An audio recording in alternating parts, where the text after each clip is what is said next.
At 7:42 a.m. on August 17, 1942, Captain Paul Gunn crouched under the wing of a Douglas A-20 Havoc at Eagle Farm Airfield near Brisbane, watching mechanics weld 50 caliber machine guns into the bomber's nose where the bombardier used to sit. 43 years old, 21 years in the Navy, his wife and 4 children trapped in a Japanese prison camp in Manila. The 5th Air Force was losing bombers faster than replacements arrived. In July alone, the 3rd Attack Group had lost 11 A-20s trying to hit Japanese convoys from high altitude. The bombardiers couldn't hit moving ships. When they dropped lower, the deck gunners shredded them. Captain Ed Larner had watched 3 of his crews burn in the Coral Sea the previous week. The Japanese were reinforcing New Guinea at will. Gunn had a different idea. If bombers flew low enough to skip bombs across the water like stones, they could hit ships at point-blank range. But first, they had to survive the approach. That meant overwhelming the deck guns with forward firepower. That meant turning bombers into strafers. The problem was simple. The A-20 Havoc had 4 30 caliber machine guns in the nose. 30 caliber rounds bounced off ship armor like hail. Gunn needed 50 caliber guns, 4 of them, mounted where the bombardier sat, firing straight ahead, 1,700 rounds per minute combined. General George Kenney, the new 5th Air Force commander, had given Gunn 1 week to prove the concept worked. Gunn was using 50 caliber guns stripped from wrecked P-39 and P-40 fighters that wouldn't fly again. The pilots were dead. The guns weren't. He mounted the guns on a steel frame inside the nose compartment. Each gun weighed 64 pounds. 4 guns, 200 pounds of ammunition. The weight shifted the center of gravity forward. The test flight almost killed the pilot. The A-20 barely climbed. It wanted to nose over. Gunn spent 2 days rebalancing the aircraft. He moved equipment aft. He adjusted the tail trim. The second test pilot reported the plane flew like it was angry, but it flew. On September 12th, 16 modified A-20s hit the Japanese airfield at Buna. The strafers came in at treetop level, guns hammering.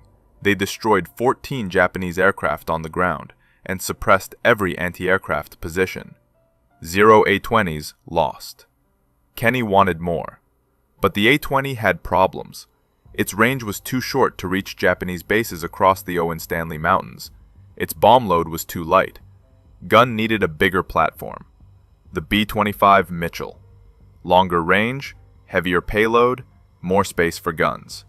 In December, Gunn pulled the bombardier and nose guns from a B-25C and installed 4 50 caliber guns in the nose, 4 more in external cheek packs on the fuselage, and rotated the top turret forward.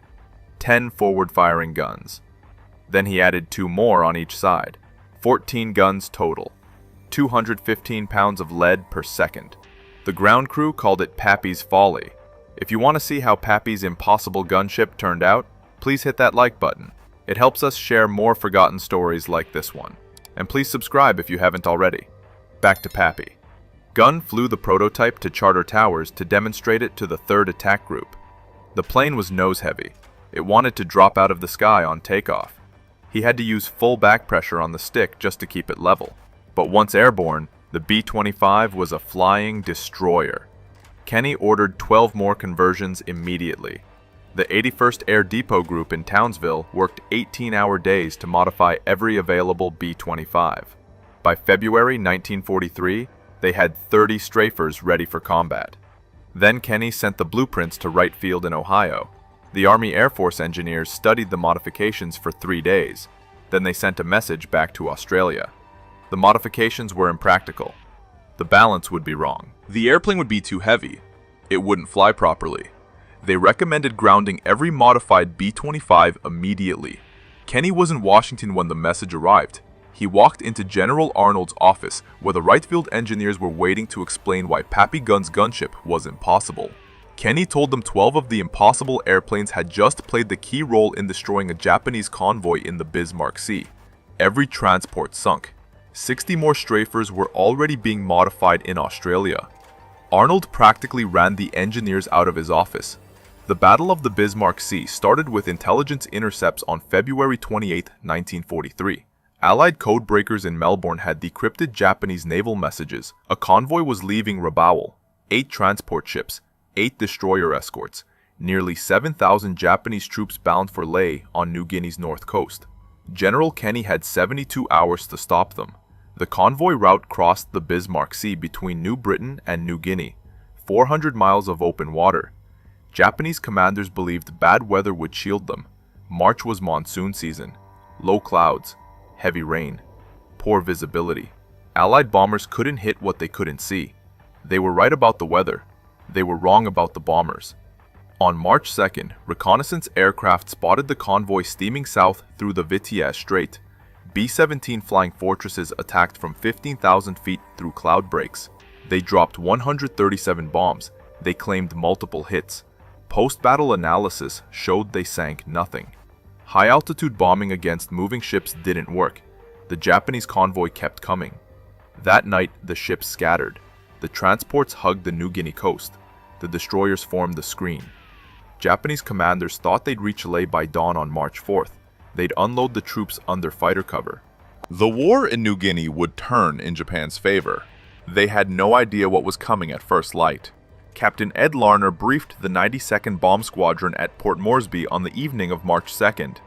12 B-25 strafers, 30 modified A-20 Havocs, Royal Australian Air Force Beaufighters for top cover, P-38 Lightnings to handle Japanese Zeros. The strafers would attack at masthead height, 50 feet above the water. Gun range? Point blank. The plan was simple. Overwhelm the deck guns with concentrated firepower. Skip bomb the ships while they were stunned. Get out before the Zeros arrived. Larner had flown one practice mission using this tactic. One. His navigator asked what happened if the strafer took fire in the approach. Larner said they'd find out tomorrow. The briefing ended at 2200 hours. Nobody slept. At 0630 on March 3rd, the strike force assembled over Cape Ward Hunt, 137 aircraft. B-17s would attack first from altitude to draw the defensive fire high. Then the strafers would come in low. The Japanese convoy was 70 miles northwest of Leh when the B-17s arrived. The heavy bombers attacked through scattered clouds. The transports opened fire with every gun. The sky filled with black puffs. One B-17 took flak damage and turned back. The rest pressed the attack. Then the strafers arrived. Larner led the B-25s in from the southeast at wavetop height. 14 forward-firing guns per aircraft, 168 guns total across 12 strafers. They came in line abreast, a wall of firepower 300 yards wide. The Japanese crews on the transport Kyokusei Maru saw them at 2 miles. The ship's captain ordered hard to starboard. Too late. The B-25s opened fire at 800 yards. The 50 caliber rounds walked across the water like a chainsaw. They hit the ship's superstructure, shredded the bridge, killed the anti-aircraft crews before they could traverse their guns. 3 B-25s dropped bombs at 100 yards. The first bomb skipped off the water, hit the hull below the waterline, detonated inside the engine room. The second bomb hit amidships. The third bomb missed. Kyokusei Maru was dead in the water 30 seconds after the strafers arrived, burning, listing to port. The ship would sink in 40 minutes. And that was just the first transport. The transport Teo Maru tried to run. The captain pushed the engines to full speed, 15 knots maximum. The B-25 strafers were doing 240 knots. The math was simple. 4 strafers bracketed Teo Maru from both sides. The 50 caliber streams converged on the deck. The anti-aircraft crews died at their guns. The bridge windows shattered. The ship's executive officer took 3 rounds through the chest. The captain lasted another 10 seconds before a burst cut him down. The strafers dropped 8 bombs total. 5 hit. The ship broke in half. 1,100 Japanese soldiers were below decks when the hull split. Most never made it topside. The transport sank in 6 minutes.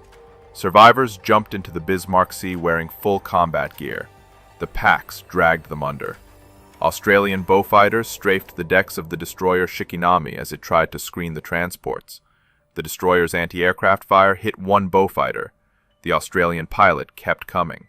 His forward guns raked the destroyer's deck from bow to stern. The Japanese gun crews went down. When the B-25 strafers arrived, Shikinami had no defense. 3 strafers attacked from different angles. The destroyer tried to turn into the attack. Too slow. Bombs hit port side, starboard side, and amidships. The destroyer didn't sink immediately, but it was finished. Dead in the water. Fires spreading. The crew abandoned ship 2 hours later. By 0900 hours on March 3rd, the Japanese convoy was scattered across 40 square miles of ocean. 5 transports sinking or burning. 2 destroyers crippled. The remaining ships tried to make for Leh. They didn't make it. The strafers returned at 1400 hours. Fresh bombs. Full ammunition loads. The Japanese had no fighter cover. The Zeros had landed at Leh to refuel. They were on the ground when the second wave arrived. The transport Io Maru took 12 bomb hits in the second attack. The ship's magazine detonated. The explosion was visible from Port Moresby 130 miles away. When the smoke cleared, there was nothing left. No wreckage, no survivors. 1,800 Japanese soldiers gone in 3 seconds. Captain Ed Larner's strafer came in low over the transport Oigawa Maru. His co-pilot counted 14 separate fires on the deck. Japanese soldiers were jumping overboard. The anti-aircraft guns were silent. Larner's bombardier released at point-blank range. 2 bombs, both hit. The transport settled by the stern and capsized. The modified A-20 Havocs hunted the crippled destroyers. The destroyer Asashio tried to rescue survivors from the water. 3 A-20s attacked from different directions. The destroyer's crew was focused on rescue operations. They never saw the strafers until the guns opened fire. Asashio took bomb hits on the forward deck and bridge.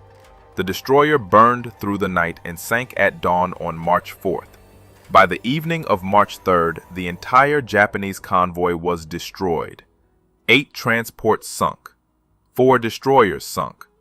Of the nearly 7,000 Japanese troops that left Rabaul, fewer than 1,200 reached Leh.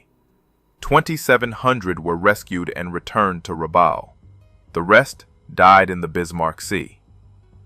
Allied losses: 4 aircraft, 1 B-17, 3 P-38s, 13 aircrew killed. General MacArthur called it one of the most complete and annihilating combats of all time. The Japanese never again attempted to reinforce New Guinea by convoy. The war in the Southwest Pacific had turned, and it turned because of Paul Gunn's impossible gunship. Back in Australia, the Wright Field engineers were drafting their formal report explaining why the B-25 modifications couldn't possibly work. Kenny sent a message to General Hap Arnold in Washington on March 5th. The subject line read, "Commerce Destroyer Modifications Approved for Production." The body of the message contained 1 paragraph. 12 B-25 strafers had just destroyed an entire Japanese convoy. Request immediate factory integration of forward gun package into all B-25 production aircraft. Arnold called North American Aviation's president, J.H. Dutch Kindleberger, that afternoon. Kindleberger said his engineers needed to see the modifications. Arnold said he was sending the man who designed them. Paul Gunn was going to California. Gunn didn't want to leave Australia. His wife Polly and their 4 children were still in the Santo Tomas internment camp in Manila. The Japanese had held them since January 1942. 14 months. Gunn flew every mission hoping he'd get closer to liberating the Philippines. Going to California meant going in the wrong direction. Kenny made it an order. The 5th Air Force needed factory-built strafers, hundreds of them. Gunn was the only man who could show North American Aviation how to do it right. The general promised Gunn would be back in the Pacific within 6 weeks. Gunn landed in Long Beach, California on March 27, 1943. The North American Aviation plant covered 140 acres, 20,000 workers on 3 shifts. The assembly line produced 1 B-25 every 4 hours. The factory engineers studied Gunn's hand-drawn blueprints. They asked about stress calculations. Gunn said he didn't have any. They asked about wind tunnel testing. Gunn said he'd tested it by flying. They asked about the center of gravity problem. Gunn showed them where he'd moved the radio equipment aft to compensate. One engineer said the modifications would buckle the fuselage skin around the cheek gun mounts. The muzzle blast from the 50 caliber guns would peel the aluminum. Gunn said it did. Then he showed them the blast tubes he'd welded to extend beyond the propeller arc. Problem solved. The factory engineers spent 2 weeks reverse engineering Gunn's field modifications into production drawings. They strengthened the nose structure. They redesigned the gun mounts. They added heavier gauge aluminum patches to reinforce the fuselage skin. They calculated the exact center of gravity shift and adjusted the tail trim accordingly. The first factory-built B-25G Strafer rolled off the assembly line on May 10, 1943. 4 50 caliber guns in the solid nose, a 75mm M4 cannon in the forward fuselage.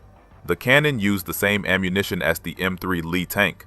One shell could hold a destroyer below the waterline. Gun test flew the prototype. The 75mm cannon recoiled 4 feet when fired. The entire aircraft shuddered. The navigator had to manually reload the cannon between shots. Rate of fire, 1 round every 30 seconds. Gunn told the engineers it would work for ships, maybe not for anything faster. North American Aviation built 400 B-25G Strafers. Then they improved the design. The B-25H added 4 more 50 caliber guns in the cheek packs, 8 guns in the nose, 4 in the cheeks. 2 in the top turret rotated forward, 14 forward firing guns total. The H model kept the 75mm cannon, but added a better recoil system. The navigator could reload faster.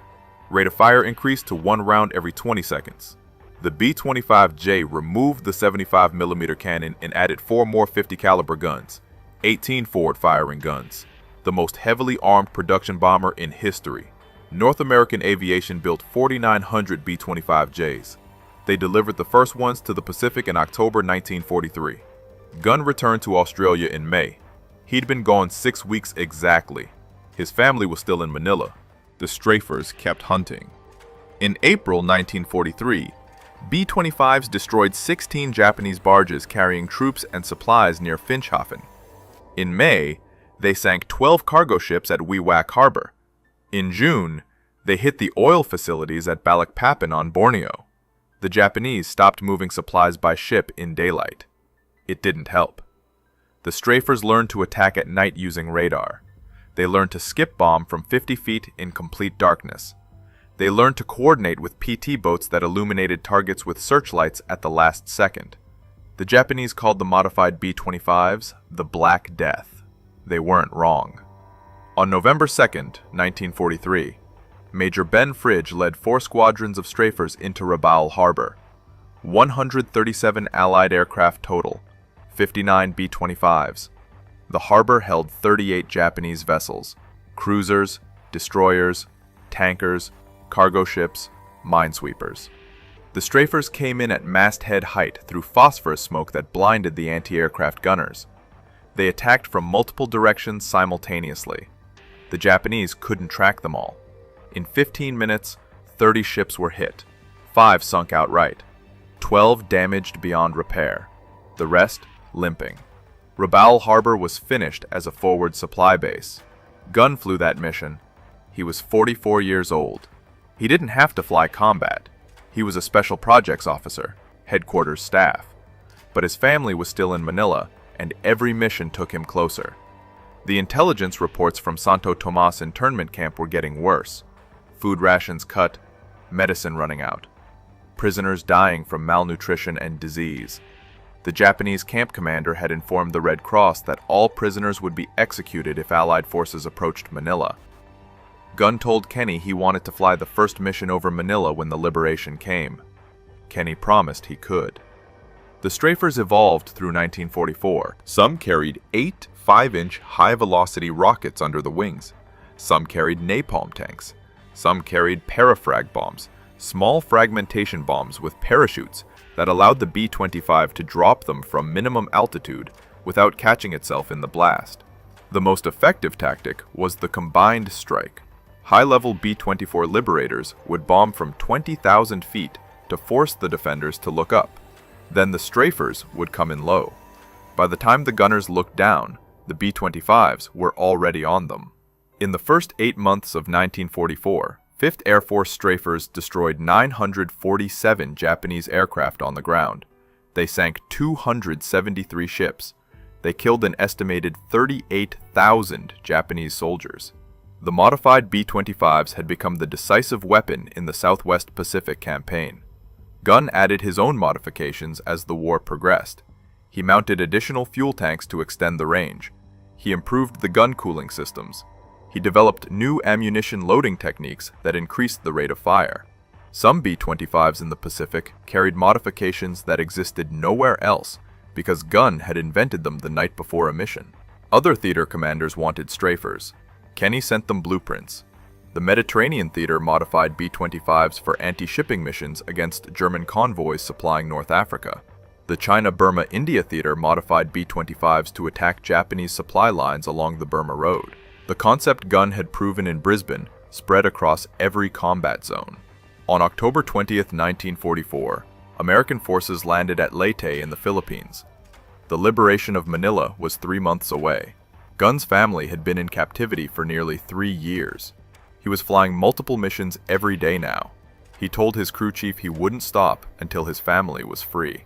Then the Japanese bombed Tacloban airfield. The Japanese bombers hit Tacloban airfield on November 27, 1944 at 0330 hours.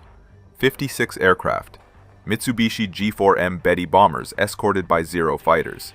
They came in low from the north. The radar operators saw them too late. Gunn was in the operations tent reviewing mission plans for the morning strike when the first bombs hit. The tent was 200 yards from the main runway. Too close.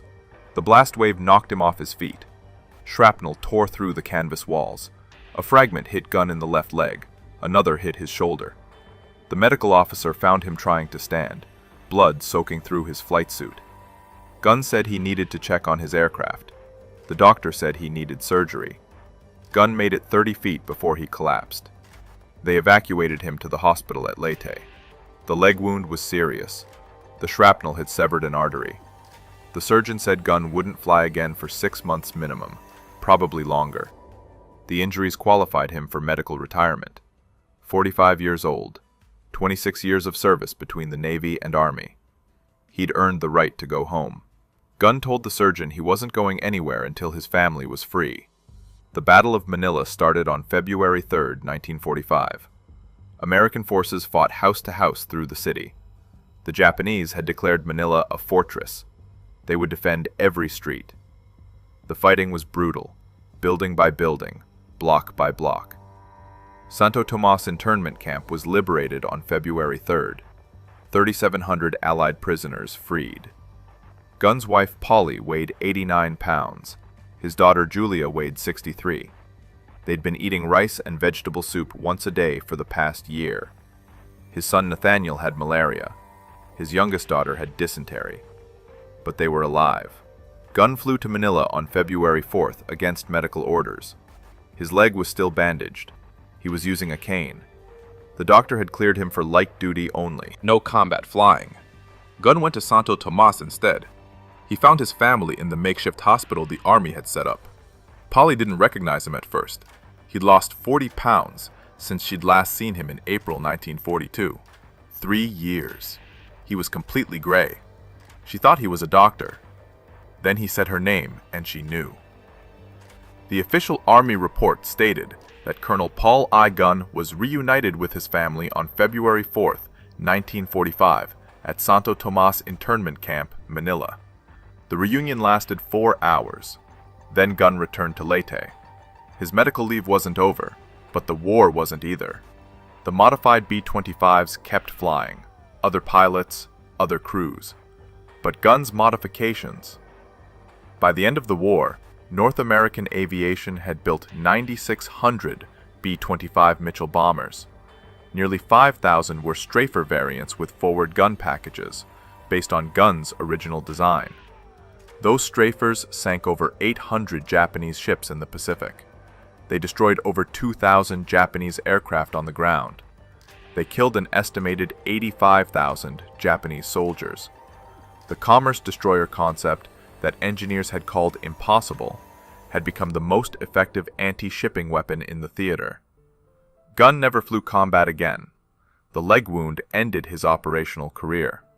The Army retired him as a full colonel on June 30, 1948. medical disability. He was 48 years old. He went back to the Philippines and rebuilt Philippine Airlines, the company he'd started before the war. Philippine Airlines resumed operations in 1946. Gunn started with 3 war-surplus C-47 transport aircraft. He flew routes between Manila, Cebu, Davao, and other Philippine cities. The airline he'd built with 5 Beechcraft planes before the war now operated across the entire archipelago. The Philippine government awarded him the Distinguished Service Star in 1947. President Manuel Rojas presented the medal personally. The citation read, "For extraordinary heroism and exceptional service to the Republic of the Philippines during the Liberation Campaign." Colonel Gunn's innovative modifications to Allied aircraft directly contributed to the defeat of Japanese forces and the freedom of the Filipino people. The United States military had already decorated him. Distinguished Flying Cross with Oak Leaf Cluster, Silver Star, Legion of Merit, Air Medal, 9 Purple Hearts. The Distinguished Service Cross was recommended but never approved. Some officers believed Gunn's contributions were technical rather than tactical. They were wrong. General Kenny wrote in his memoir, "Pappy Gunn was the most valuable man in the 5th Air Force. His mechanical genius and combat innovations changed the course of the war in the Southwest Pacific. Without his strafer modifications, the Battle of the Bismarck Sea would have been a Japanese victory. Without Bismarck Sea, we would have lost New Guinea. Without New Guinea, the road to the Philippines would have been impossible." MacArthur agreed.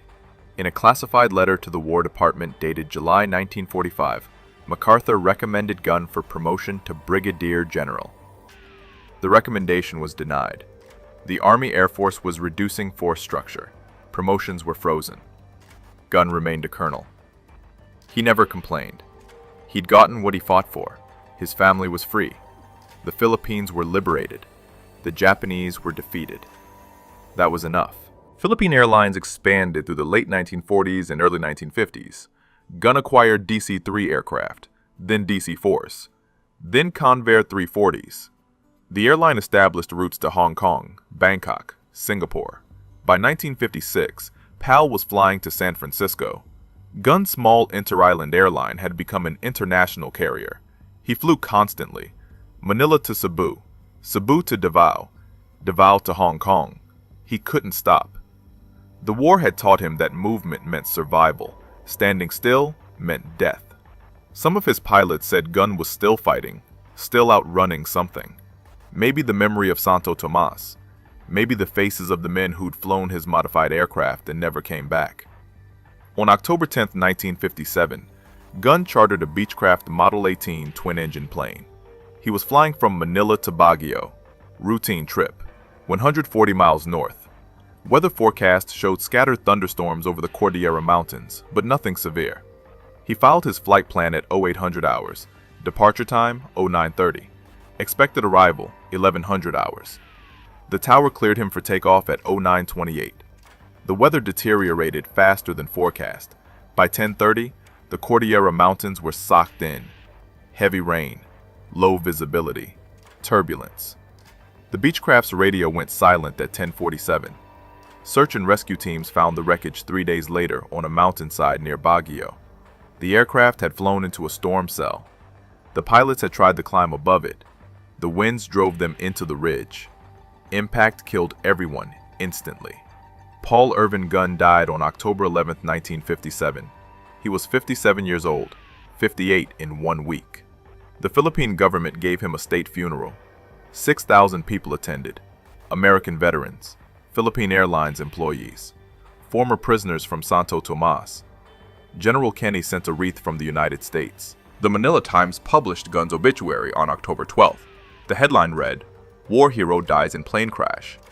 The article mentioned his Distinguished Flying Cross, his role in the Battle of the Bismarck Sea, his liberation missions over the Philippines, but it couldn't capture what he'd actually done. The numbers told part of the story.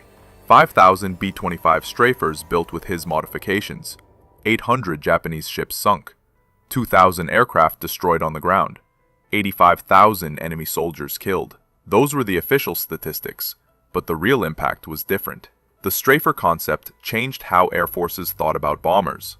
Before gun, bombers dropped ordnance from altitude.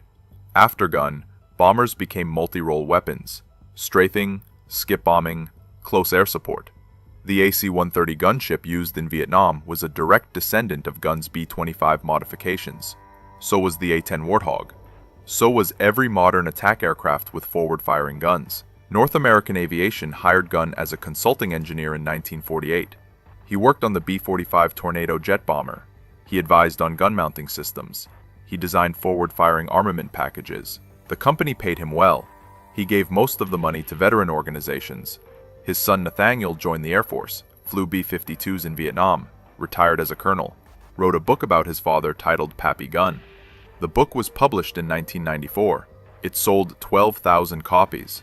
Most people had never heard of Paul Gunn. The National Museum of the Pacific War in Fredericksburg, Texas, displays one of Gunn's original gun mounting drawings. The paper is yellowed. The measurements are handwritten in pencil.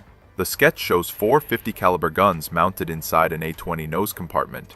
No stress calculations, no computer modeling. Just the drawing that killed 8,000 Japanese soldiers in the Bismarck Sea. The Air Force Association inducted Gunn into the Air Force Enlisted Heritage Hall in 2008. The citation mentioned his innovations, his combat record, his influence on modern attack aviation. The ceremony was held in Washington. 3 of his grandchildren attended. Philippine Airlines still operates today. The airline flies to 42 destinations across Asia, Australia, and North America. The company headquarters in Manila has a portrait of Gunn in the main lobby. Most employees don't know who he is.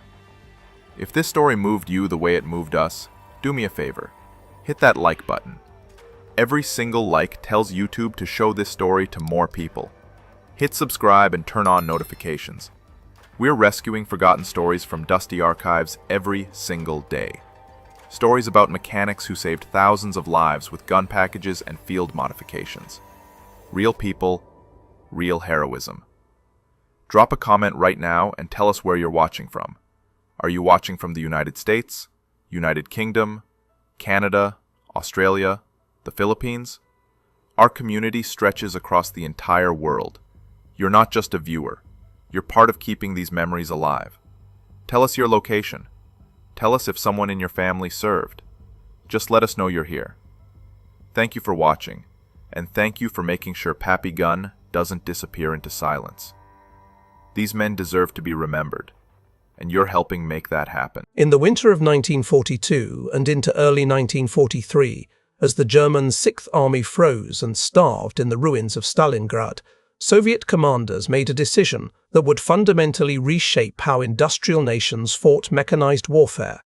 They chose to pour resources into artillery at a scale that Western observers would later struggle to comprehend. This was not desperation. This was not a compromise born from lack of alternatives. This was strategy, carefully calculated, deliberately executed, and ultimately devastating in its effectiveness. But the story of how and why the Soviet Union became the world's first truly artillery-centric military power begins long before the guns fell silent at Kursk, long before the final assault on Berlin, and long before military theorists would spend decades trying to understand why tanks, the dominant symbol of modern warfare, had been subordinated to a technology that seemed to belong to an earlier age. What we think we know about World War II on the Eastern Front is a story of tanks. German Tigers rolling across the steppe, feared for their armor and firepower.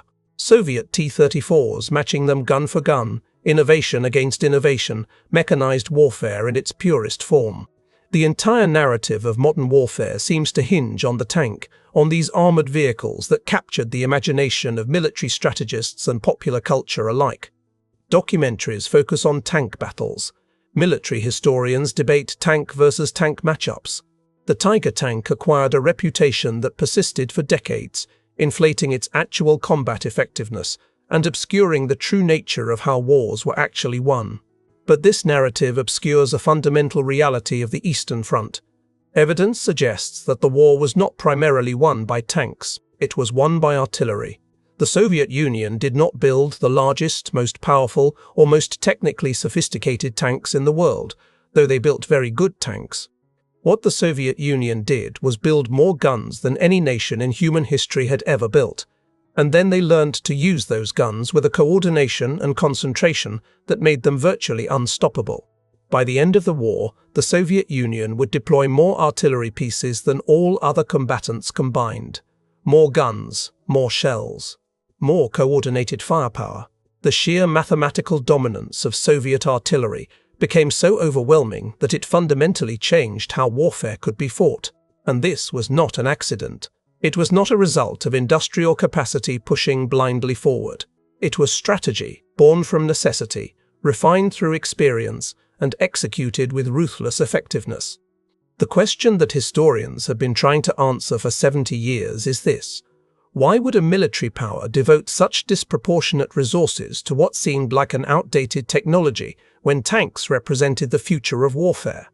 The answer reveals something profound about how military strategy actually works, something that goes far beyond the particulars of the Eastern Front and speaks to a fundamental principle about the relationship between technology, logistics, and victory. This is the story of how the Soviet Union chose firepower over mobility, concentration over dispersion, and how that choice determined the outcome of major operations across the entire war. To understand how the Soviet Union came to prioritize artillery so dramatically, we need to go back to the moment when they had no choice but to do so. In 1941, when Operation Barbarossa began, the Soviet Union was not prepared for mechanized warfare at the scale the Germans would impose. The German invasion caught Soviet military forces in the midst of reorganization. Many Soviet commanders were inexperienced, having survived the purges of the 1930s only by accident or favor. Some of the best Soviet officers had been executed.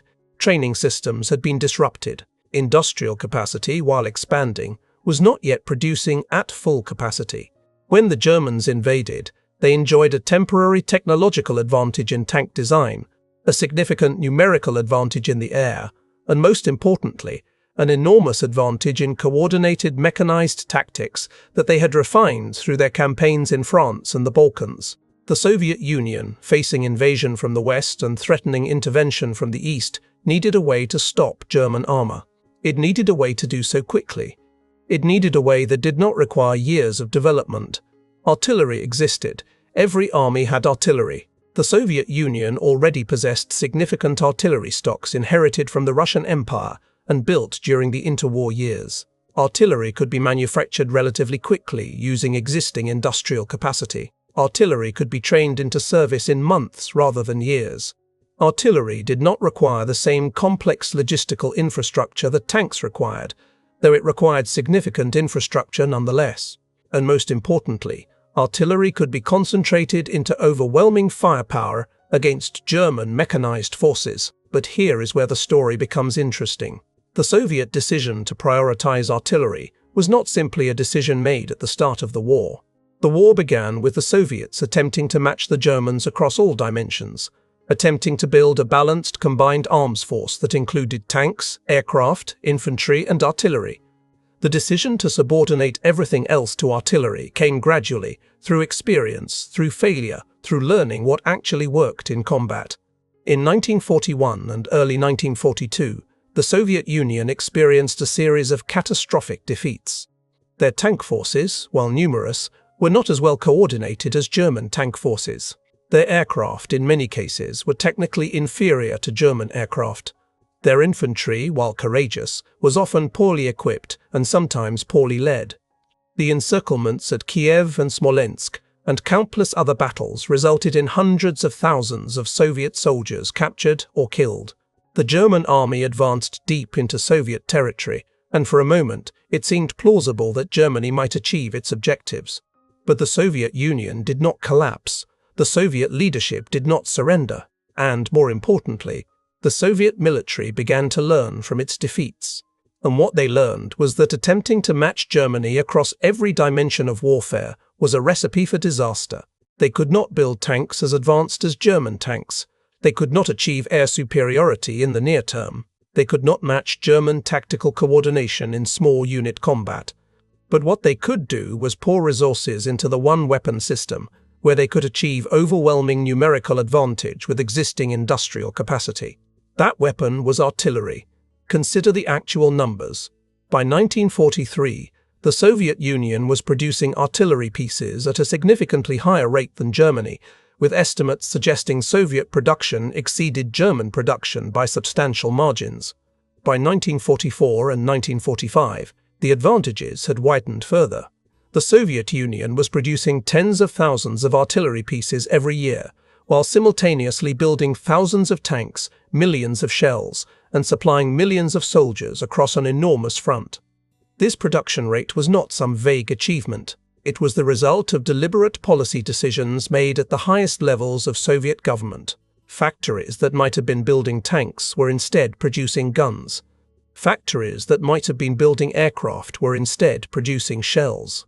The entire Soviet industrial system was reorganized around producing artillery and ammunition at a scale that seemed almost impossible. And crucially, this was not done at the expense of tanks.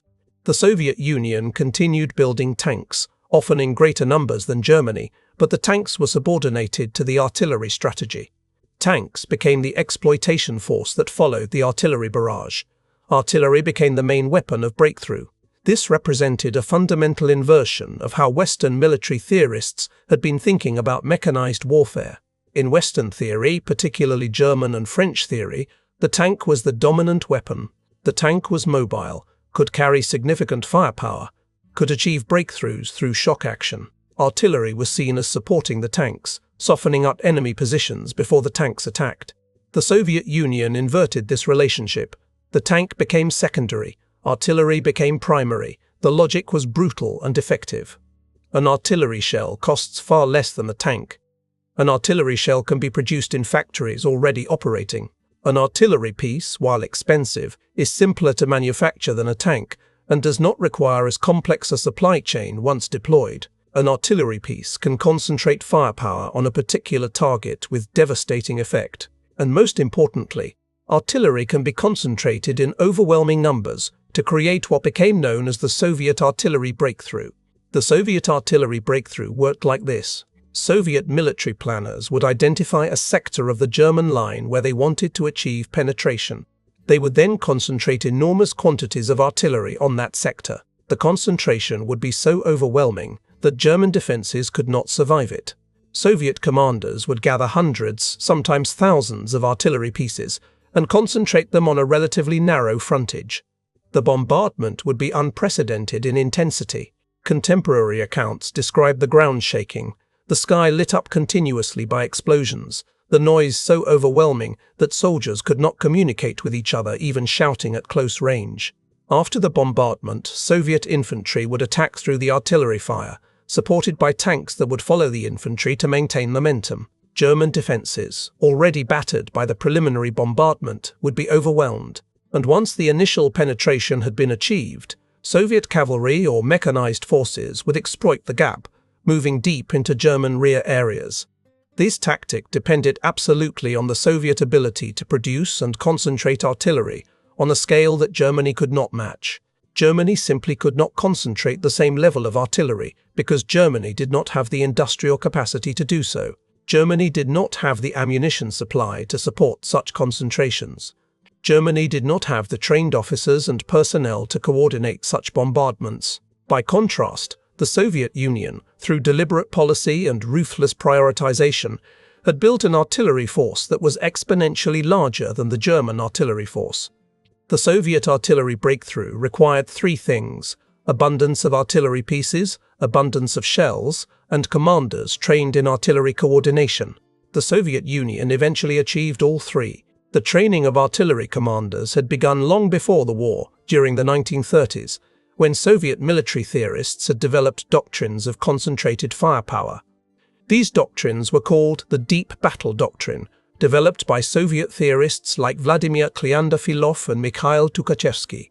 The Deep Battle Doctrine emphasized the concentration of firepower to break through enemy defenses, followed by exploitation by mobile forces moving deep into enemy territory. The doctrine emphasized that winning battles required concentration of firepower on a narrow front, overwhelming the enemy at the chosen point of attack, and then immediately exploiting the breakthrough before the enemy could reorganize. This doctrine had been temporarily abandoned during the purges of the late 1930s, when many of its leading theorists were executed. But the doctrine was revived during the war by Soviet military planners, and according to historians analyzing post-war Soviet sources, it was deliberately integrated into the Soviet decision to prioritize artillery production. The result was the most effective army-level breakthrough doctrine of the entire war. Consider the specific example of Operation Kutuzov in July 1943, the Soviet operation to encircle and destroy German forces at Orel. Soviet planners had identified that German forces held a large salient in the area around Orel. This salient was vulnerable to encirclement from multiple directions. Soviet commanders planned to attack from multiple angles simultaneously, using concentrated artillery bombardments to break through German defenses on several fronts. The operation began with preliminary artillery bombardments of a scale that shocked German commanders. Soviet artillery fired hundreds of thousands of shells in the opening bombardments. German defenses, already weakened by losses from previous battles, could not withstand the onslaught. Soviet infantry, supported by tanks and artillery, broke through German defenses. Soviet cavalry and mechanized forces moved through the gaps, racing deep into German rear areas. Within days, large German forces were encircled. Within weeks, the encirclement was complete, and tens of thousands of German soldiers were captured or killed.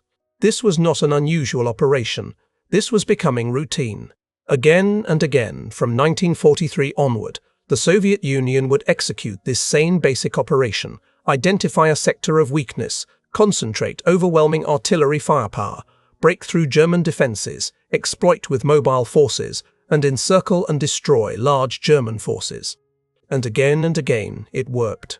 The German army, having used these same tactics to devastating effect against the Soviet Union in 1941 and 1942, now found itself on the receiving end of the same operational approach. But the Soviet version was more effective because it rested on a foundation of overwhelming artillery firepower that the German army simply could not match. The Battle of Kursk in July 1943 demonstrated this principle at its most extreme. Operation Citadel, as the Germans called it, was meant to be a great German victory, a climactic battle where German armor would achieve decisive success against Soviet forces. The German plan was based on traditional mobile warfare doctrine, on using concentrated armor to punch through Soviet defenses and encircle large Soviet forces. And the Germans did bring enormous forces to the battle. They concentrated perhaps the largest force of tanks ever assembled up to that point. They had Tiger tanks, Panthers, and Ferdinands, new vehicles representing the cutting edge of German tank design. They had infantry divisions, assault guns, and fighter aircraft. The German High Command believed that this concentration of force would achieve breakthrough. They were wrong. What the German High Command had not fully appreciated was that the Soviet Union had spent the preceding months preparing defenses at Kursk. The Soviets had created defensive positions in depth with multiple layers of anti-tank guns, artillery, and infantry. And crucially, the Soviets had massed artillery on a scale that made German offensive operations nearly impossible. When German forces attacked, they faced not just defensive positions, but a torrent of artillery fire from Soviet positions kilometers behind the front lines. Soviet artillery had ranges that allowed them to fire on German positions, from positions that were themselves beyond the range of most German guns. Soviet artillery pieces had been carefully positioned to create killing zones where German armor would be decimated by shellfire. German tanks would attempt to advance, and they would immediately come under fire from Soviet anti-tank guns and Soviet artillery. The Battle of Kursk, including preliminary bombardment and defensive phases, extended through late summer 1943. The Germans committed enormous forces and suffered enormous casualties. German tank losses were in the thousands. German infantry casualties mounted day after day, but the Soviet defenses held. The Soviet Union did not break. German attempts to achieve penetration failed again and again. And the longer the battle continued, the more Soviet advantages, particularly in artillery, became apparent. The German army had committed its reserves in the effort to achieve breakthrough at Kursk. When breakthrough failed, the German army had no reserves left to pursue other strategic objectives. And more importantly, German losses at Kursk were unsustainable. Germany could not replace the tanks and vehicles lost at Kursk. Germany could not replace the soldiers lost at Kursk. The German army, after Kursk, struggled increasingly to mount major offensive operations on the Eastern Front. The initiative had passed completely to the Soviet Union, and from the moment the initiative passed to the Soviet Union, the advantages of the Soviet artillery strategy became overwhelming. The Soviet Union was now mounting massive offensive operations across the entire Eastern Front. The Soviet Union was concentrating enormous artillery forces to break through German defensive lines again and again, and each time, the overwhelming artillery bombardments broke through German defenses that were already weakened from previous battles. Each time, Soviet mobile forces exploited the breakthrough and encircled large German forces. German resistance became increasingly desperate. By 1944 and 1945, the Soviet army was executing large-scale breakthrough and exploitation operations with a frequency and effectiveness that astonished even Soviet commanders. Consider Operation Bagration, launched in June 1944, the largest Soviet offensive of the entire war. Operation Bagration involved 3 major Soviet army groups attacking across a front that stretched for hundreds of miles. The operation was coordinated to concentrate Soviet forces on sectors where Soviet commanders wanted breakthrough. The Soviet artillery forces available for this operation were enormous. Estimates suggest that over 10,000 heavy artillery pieces, along with thousands of Katyusha multiple rocket launchers and light artillery pieces, were available to Soviet forces. The preliminary bombardments fired millions of shells. The scale of fire was so overwhelming that it set records that would not be matched even in later wars. German defensive lines, already weakened by previous battles, could not withstand the onslaught. One after another, German defensive positions collapsed. Soviet mechanized and cavalry forces poured through gaps in the German lines. Large German forces were encircled and destroyed or captured. Operation Bagration achieved in 6 weeks what the Soviet Union had struggled to achieve in previous months, a decisive strategic breakthrough across the entire front. By the end of Operation Bagration, the German army had lost substantial numbers of soldiers, either killed, wounded, or captured. German losses in equipment were equally staggering, and crucially, German defensive lines had been pushed back hundreds of kilometers. The Soviet army was now poised to enter Eastern Europe. The Eastern Front, which had seemed static in early 1944, was suddenly in fluid motion, with Soviet forces advancing rapidly and German forces retreating in many sectors. What had made Operation Bagration possible was not some new technology or secret weapon. It was the deliberate accumulation of artillery firepower on a scale that had become the normal Soviet approach to warfare. The Soviet Union, through years of struggle and learning and sacrifice, had created a military system where artillery was the dominant weapon. Tanks were important, but they were subordinate to artillery. Infantry was important, but it was primarily meant to capture and hold ground that artillery had already battered into submission. Aircraft were important, but they were primarily meant to support the artillery and protect the ground forces from German aircraft. The entire military system had been reorganized around the production and use of artillery. The decision to prioritize artillery over tanks had profound implications for Soviet military strategy and tactics.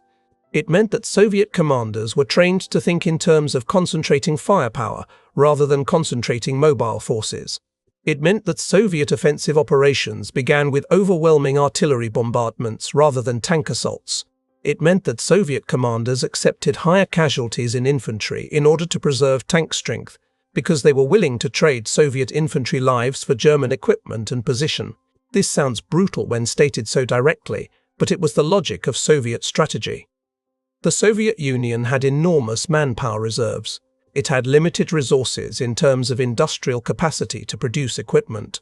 It therefore made sense to trade manpower for equipment preservation, to accept high casualties in infantry while preserving tanks for exploitation and mobile warfare. This logic was not unique to the Soviet Union. Other nations made similar calculations. Germany, with a much smaller population and limited manpower reserves, could not afford to trade manpower for equipment preservation. Germany therefore tried to minimize infantry casualties and maximize the efficiency of armor and firepower. The Soviet Union, with a much larger population, could afford to trade manpower for equipment preservation. This difference in calculation reflected the fundamental difference in resources available to the two nations. Germany had superior per-soldier capabilities. The Soviet Union had superior manpower reserves. Soviet strategy leveraged Soviet advantages and minimized Soviet disadvantages. German strategy leveraged German advantages and tried to minimize German disadvantages. The artillery breakthrough doctrine, with its emphasis on overwhelming firepower to smash through defenses regardless of cost, was perfectly suited to Soviet capabilities and Soviet resource constraints. The Soviet decision to prioritize artillery also had profound implications for logistics. Tanks required complex supply chains. Tanks required fuel, replacement parts, trained mechanics, and sophisticated logistics systems to keep them operational. Artillery, while also requiring logistics, was less dependent on complex supply chains once deployed. Artillery shells could be produced in factories and shipped forward by rail or truck to ammunition depots. Artillery pieces could operate from positions for weeks or months if necessary. Artillery required trained gunners and officers, but these could be replaced more quickly than the complex crews and commanders required for tanks. More importantly, artillery could be produced in factories that were already operating, using industrial capacity that had been developed for other purposes. Artillery production did not require developing new industrial plants or new production techniques on the same scale that tank production required. The Soviet Union, having decided to prioritize artillery, reorganized its industrial system to support that decision. Factories that could produce artillery pieces were identified and expanded.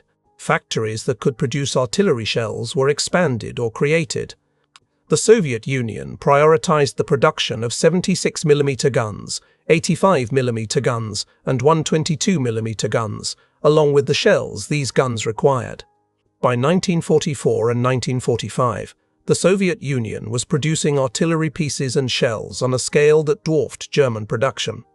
This enabled the Soviet Union to replace artillery losses quickly and to maintain enormous reserve stocks of artillery pieces and ammunition. When a Soviet offensive operation was being planned, Soviet planners could count on the availability of enormous quantities of artillery and ammunition. This knowledge enabled the planning of operations that relied absolutely on overwhelming artillery firepower.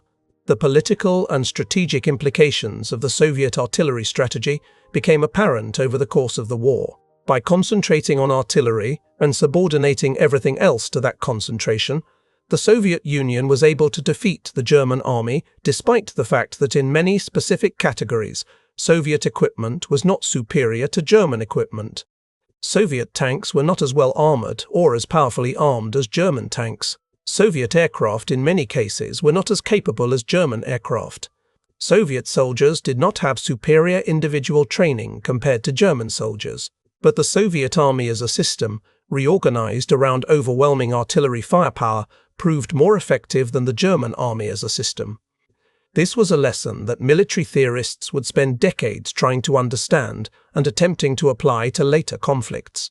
Consider the implications for how wars might be fought in the future.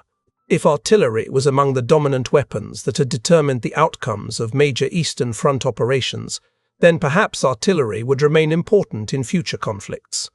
This logic influenced how the Soviet Union would fight in subsequent conflicts. Soviet military doctrine, systematized after the war, continued to emphasize artillery as a primary weapon for breakthrough. Soviet military commanders continued to be trained in the concentration of artillery firepower. Soviet armies continued to be equipped with enormous quantities of artillery pieces and ammunition. The lessons learned on the Eastern Front were systematized and built into Soviet military doctrine for decades after the war. The Western Allies, particularly the United States, did learn lessons from Soviet artillery doctrine, though they did not embrace the Soviet model completely. The United States began to pay more attention to artillery in its military doctrine and organization. American artillery doctrine evolved to emphasize the concentration of firepower. American armies began to build in more artillery support for field operations. But the United States never adopted the Soviet model of treating artillery as the dominant weapon. American military doctrine continued to emphasize mobile warfare and tank operations, with artillery in a supporting role. This reflected the different strategic circumstances of the United States and the different resource constraints that shaped American military strategy. The Soviet artillery strategy, born from necessity and refined through years of bitter experience, represented a fundamental insight into how industrial nations could fight each other. The insight was that overwhelming firepower, properly concentrated, could overcome superior tactical capabilities on the individual unit level. The insight was that victory did not necessarily require matching the enemy across all dimensions, but rather leveraging your own advantages and concentrating them at the decisive point. The insight was that strategy and operational planning could overcome the advantages of superior equipment and superior individual soldier capabilities. These were lessons that would influence military thinking for decades after the war. The legacy of Soviet artillery doctrine extended into the Cold War and beyond. Soviet armies continued to emphasize massive artillery support for all ground operations. When Soviet forces fought in Afghanistan in the 1980s, Soviet commanders relied heavily on artillery bombardment to break through resistance and to suppress enemy positions.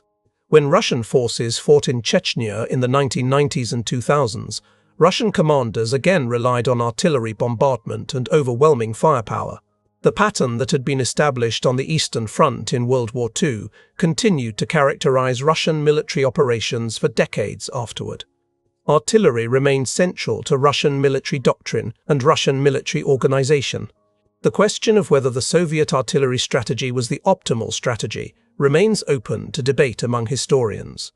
Some argue that the Soviet emphasis on artillery came at tremendous human cost and that a different strategic approach might have achieved victory with fewer casualties.